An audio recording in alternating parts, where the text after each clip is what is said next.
Odin thought about something and he said, well, I know that there's the dwarves in the underworld. They are very skilled craftsmen, so they can make almost everything. They can make stuff that have magic. So maybe somebody can go to the underworld and talk to the dwarves. And he was pointing to Loki, because Loki was friends with the dwarves and he went to the underworld a lot of times because he kind of came from there. So also Thor said, yes, you do that. You go to the dwarves right now and you bring some golden hair for Sif. I want my wife to have some golden hair that's even more beautiful than what he had before. So Loki said, well, sure, that I'm going to do that again. Sure, I'm going to do that. So he went. See, he went to the underworld, Underverden, where the dwarves live, where there's the dark caves. And first he went down and he met two dwarfs. They were brothers. And he introduced himself. He said, well, don't you know who I am? I am the most famous god of all. I'm Loki, the smart one. And also, I have a silver tongue. And don't you want to give me some gifts? I'm searching for something. So the dwarfs, they were like, oh yes, he's a god. We have to be nice to him. So they said, well, we are not the best smiths down here. That is Sindri and Brock. But if you tell everybody that we are the best people actually, that make the best dwarven gifts and give them to the gods, then, well, we will make you stuff. So that's what they did. They went and they got told by Loki that he needs some golden hair for Sif. So that's the first thing that they brought. They brought Loki some golden hair, which you can see also there illustrated. Some golden hair that she could just put on her head, and then it would be like a wig, and it would grow onto her hair, onto her head, and it would be very beautiful and made of real gold. So that's what they did first. And then Loki said, well, don't you want to offer something to the gods and show them that you are fond of them and that you like them very much because they created the world? So the dwarves said, yes, if you keep your promise, then we will do that. So they brought another thing. They brought a little boat that was just like as big as your hand. And Loki first said, what am I going to do with this toy boat? And they said, well, you can put it in your pocket. Oh, that's nice. Well, and if you want to sail, you can just put it in the water and it will get as big as so that all the gods can fit in it. It was called Skilbladnir, the big boat. So it was very useful. And there was a third thing that they brought. They brought a spear made of silver, and it had runes carved in it. And they said, well, this is the spear. It's called Gunnar.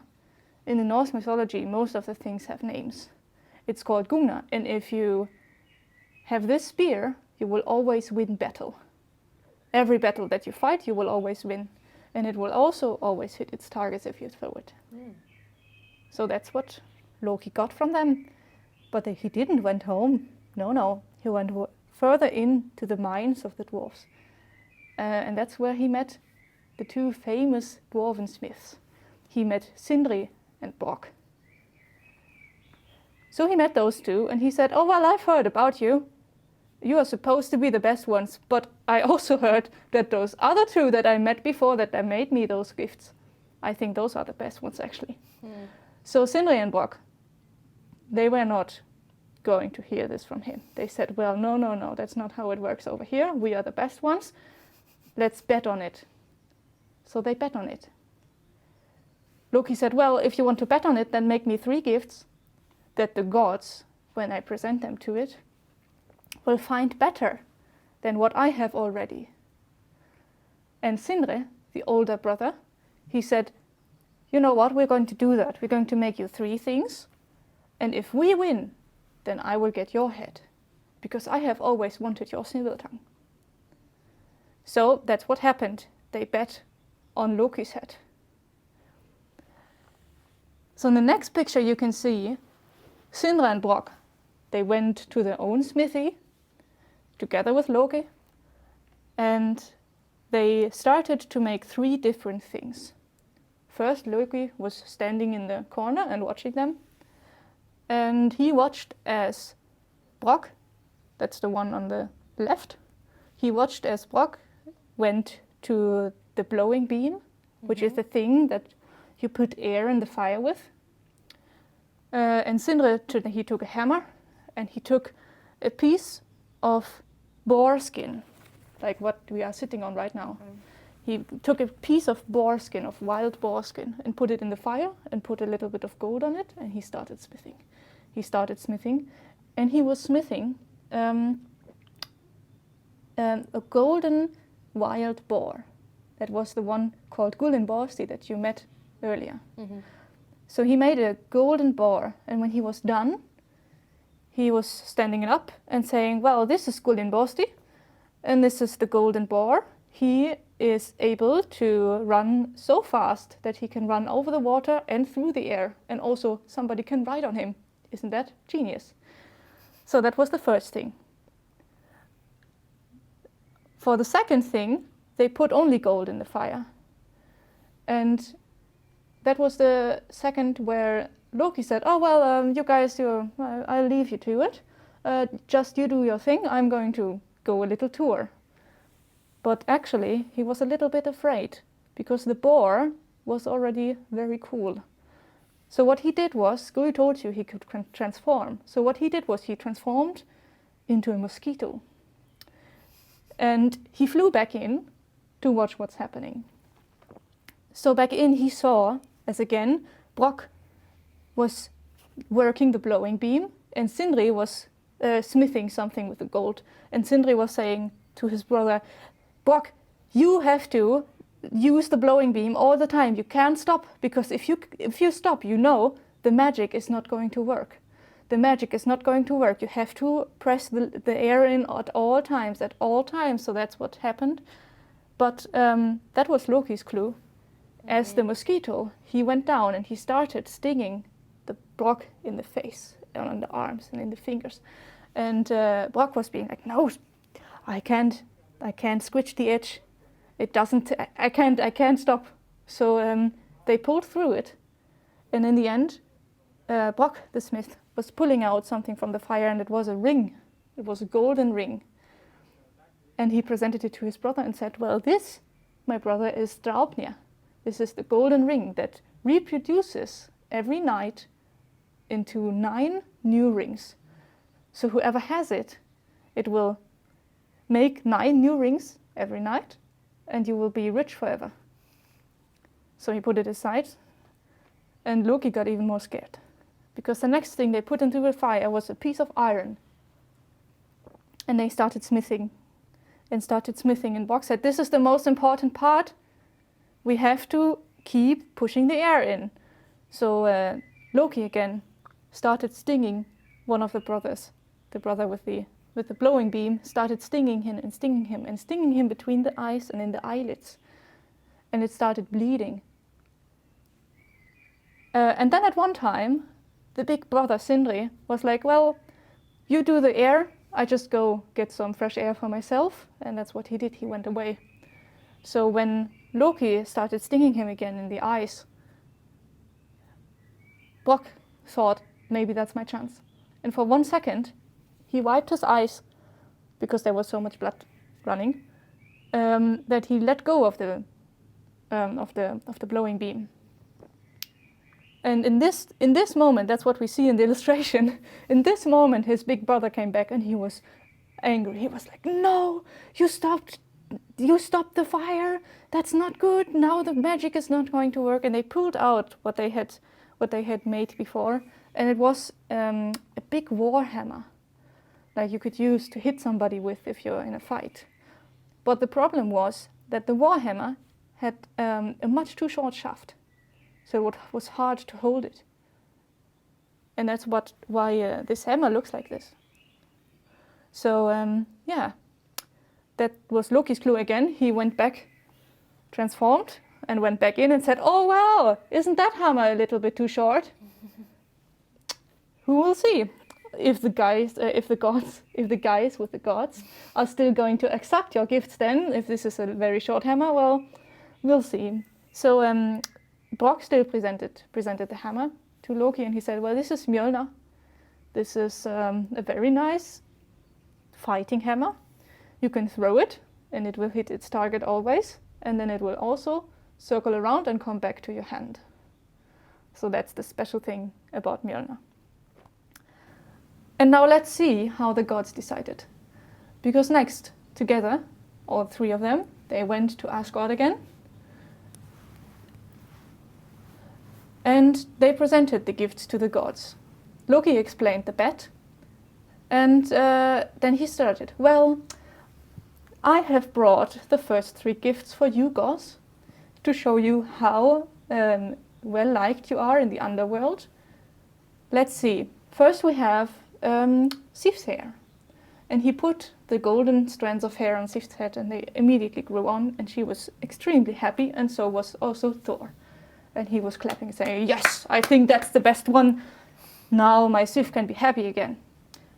Next thing he presented was the ship. And he said, well, this is Skidbladnir. Who wants to have the magic ship? So Frey, the god of fertility, he said, oh, well, yes, I can use that because I have to travel a lot.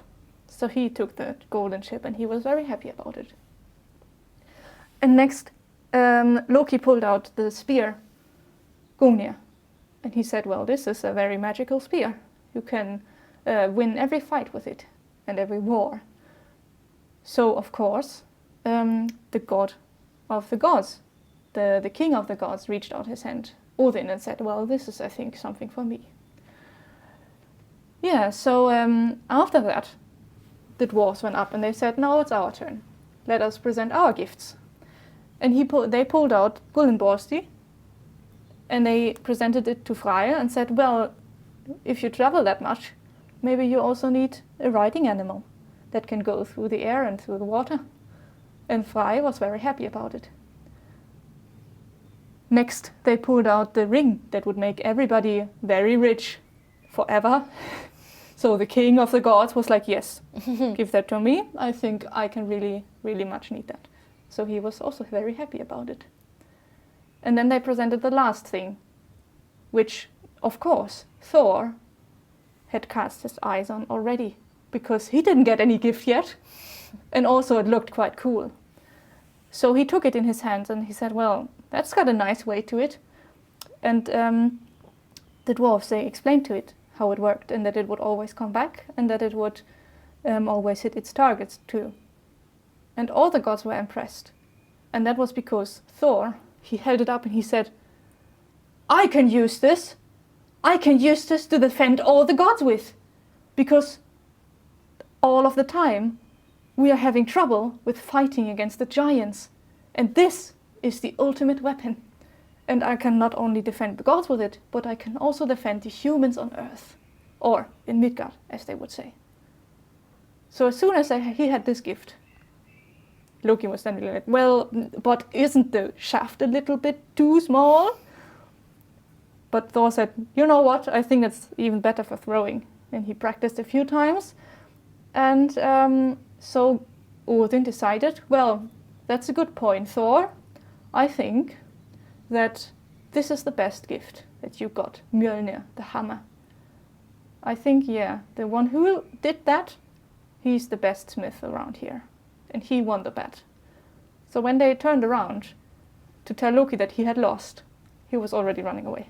But they caught him again, and they brought him back, and they stood him before the people who he lost the bet with.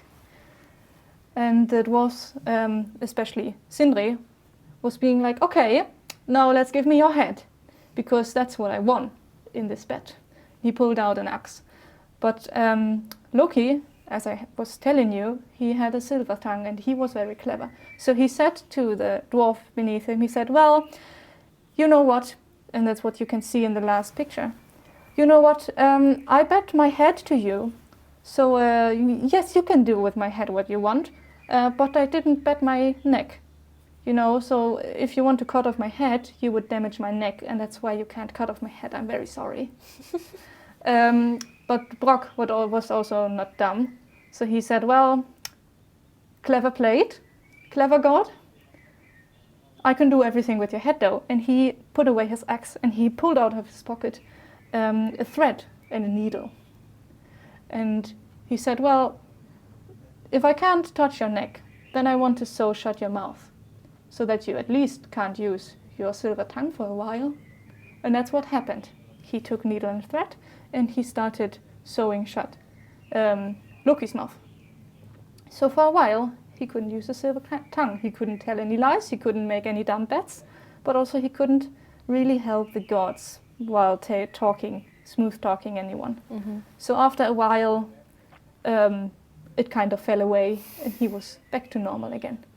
But there's one depiction in archaeology that we found that has Loki on it, and that's why we know it's Loki, because he has his mouth sewn shut. Wow. And that's the story of how the gods got their gifts. Wow. Thank you for sharing. Yes, I hope it was interesting and not that long. No, it was super interesting. I had never heard the story. Like I knew that Thor had his hammer and the spear of Odin, but I didn't know where everything came from. Yeah. Wow. Do you want to see where it all came from? Because we can go to the underworld next. Ooh, exciting. Yes. Let's go. Okay. Whew. Can we lead the way? Yes, I can. So, I think we should start over here.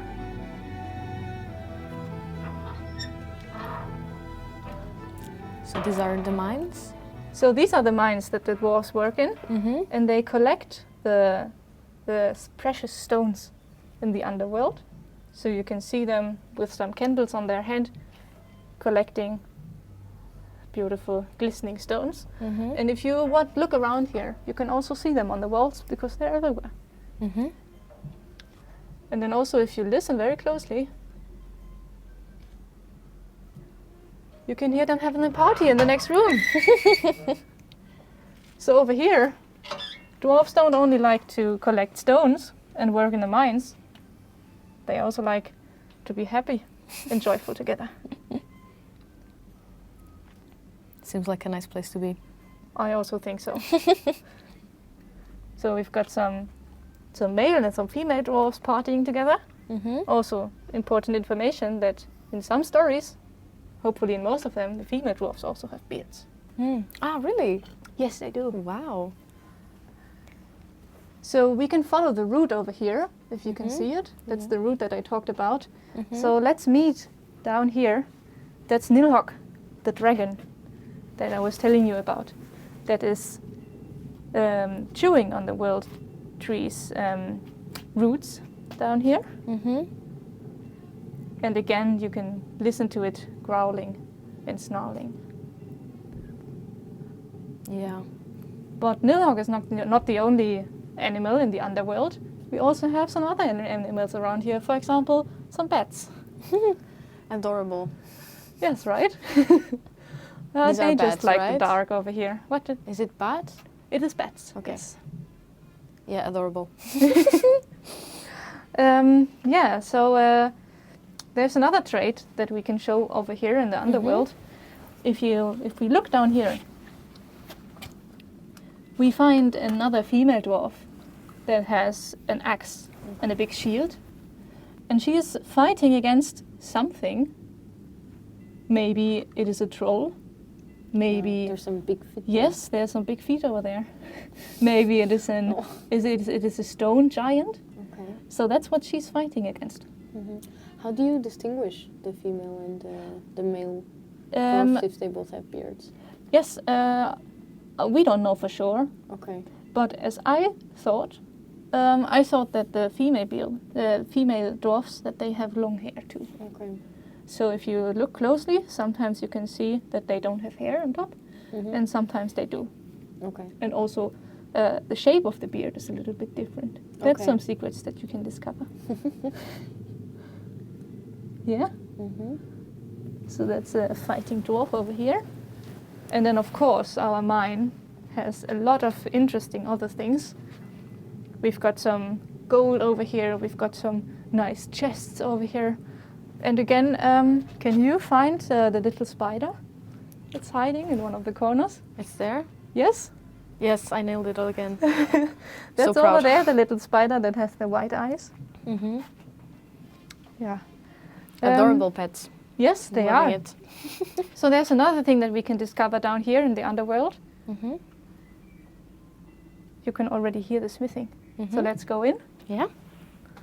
I'll let you go first. You can kneel down on the far end. Yes? Exciting. Oops. Okay. So here we have the smithy again. The mosquito. Yes, you can already see the mosquito over here.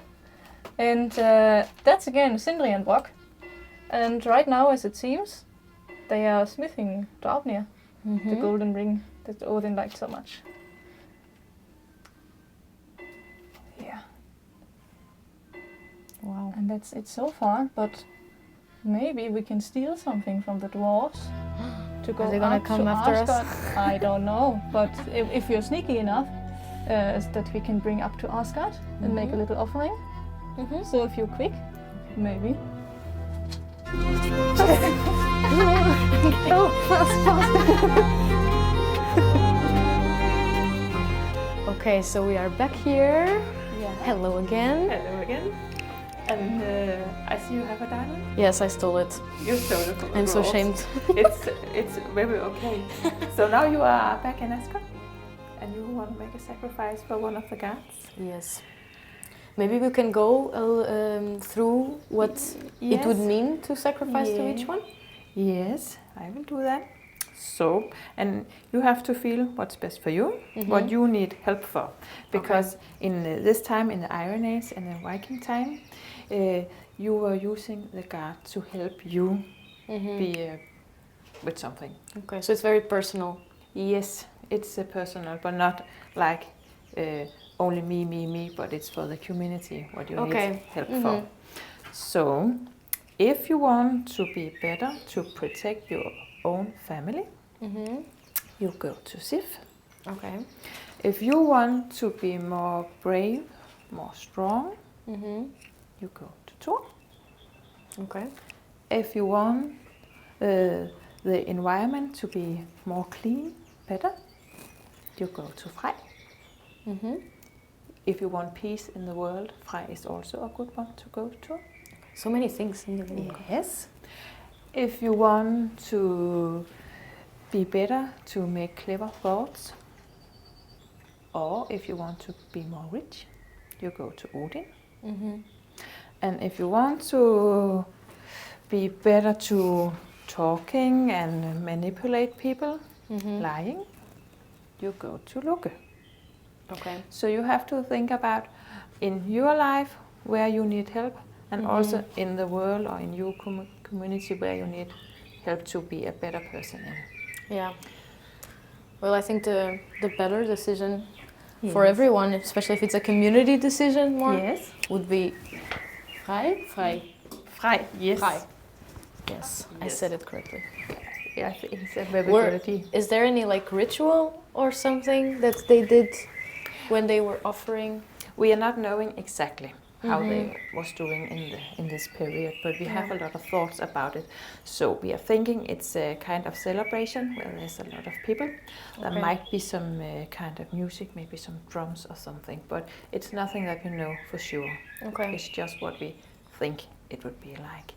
And you can say now we have kind of playing, because we are giving this, it's just plastic diamond we are giving to the guards over here. What an offense. Yes, but actually if you go to the exhibition, we have a real present for the guards that is 2,400 years old. It's a human being. And Extreme. It's very extreme, yes. And you can imagine that you are living in this society in the Iron Age, and maybe there is a big war, or you are afraid in your village. And it can also be that in the fields, when the harvest, and if it's raining all the time and it's not looking good, if the harvest not as good, all the people will end up dying because they Yeah. couldn't get enough food. And then you can say in the beginning you might have give a present for Frej, that is maybe you give him some food or maybe an animal or something. And if the rain is still just rain, and you know now maybe all of us is going to die, then we think they will pick a person in the village that will be sacrificed for the gods.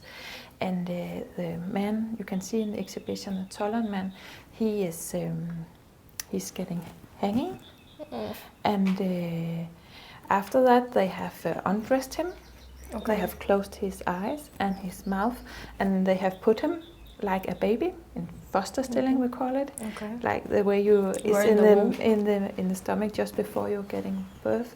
And then they have sank him down in the bog, and it was a present for the gods. And we believe that the reason why they have put him like a little baby is because he's going to be reborn here in Asker to live with the god. That's a nice thought. It's a nice thought, and I could see in your face when I told you that they hang him, that you look like, oh, it's not so nice. But actually in the Iron Age it was very nice way, because if they didn't like him, he will look completely different, because it was normally to cut off heads and put them around and cut little pieces. So it was an okay way to kill him. And yes, it sounds brutal today, but in this time it was very nice. And then you can imagine there was music and people singing, and it was like a party. Not because an evil party, because now hey we kill this person, but a happy party because they want to honor the god. And hopefully then, if it was the story about the rain, then Frej will make it stop raining and let the sun come back, and then there will be food for the people again. Just a question. So from the fact that the guy was in this fetal position and he was killed in a nice way, this was an extreme offer. Like it was, they were going through some really difficult times for them to be offering someone that they clearly liked? Yes, we think so, but we don't know why. But we have all the stuff in his stomach, we still have it, and we have looking at it again, and we can see that the last meal he got was okay. So maybe they was very hungry at the time, but maybe it could be there was war or some other stuff, and then it would be not a present for Frej, but a present for Odin instead. Yes. Yeah, so there's a lot of options, and we cannot really know the answer. No, we can't. No. Well, I don't know if there's anything else that you would like to add? No. Okay, perfect. Well, thank you so much for showing us around, and Thank you. Bye-bye. That was it for this program, but stay tuned for the next one. In the meantime, don't forget to check our Facebook page, BURT, for updates on our schedules and programs. See you soon.